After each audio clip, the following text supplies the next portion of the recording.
মান নাফাসা আন মুমিনিন কুরবাতাম মিন কুরাবিদ দুনিয়া নাফাসাল্লাহু আনহু কুরবাতাম মিন কুরাবিন ইয়াউমাল কিয়ামাহ। যে ব্যক্তি কোনো মুমিনের সামান্য সমস্যার সমাধান করে দিবে দুনিয়াতে, আল্লাহ রাব্বুল আলামিন কিয়ামতের কঠিন ময়দানে তার সমূহ সমস্যার সমাধান করে দিবেন। সুবহানাল্লাহ।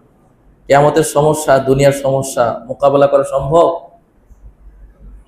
দুনিয়াতে একজন মানুষ হাজারো সমস্যায় জর্জরিত, হাজারো কষ্টে, হাজারো বেদনায়, অচিকিৎসা, অশিক্ষা, দারিদ্র ইত্যাদি নানান কিসিমের সমস্যা জনিত অবস্থায় দিন যাপন করছে।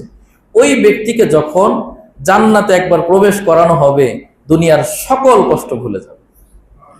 আর একজন মানুষ দুনিয়াতে থেকে আরাম আয়েশ সব কিছু অর্জন করেছে, সে যখন দুনিয়া থেকে বিদায় নিয়ে কবরের সামান্য আযাব দেখতে পাবে, দুনিয়ার সকল আয়েশের কথা নিমেষে ভুলে যাবে।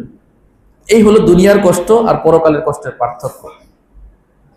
তা আল্লাহ রাসূল বলেন, মানব কল্যাণে যারা সামান্য কাজ করবে, একজন মানুষের অসহায়, একটা সহযোগিতা আপনার দরকার, আপনার একটা পরামর্শের দরকার, আপনার একটা মেসেজের দরকার, একটা ফোন কলের দরকার, এতটুকু কাজ আপনি করলে তার সমস্যার সমাধান হয়ে যায়।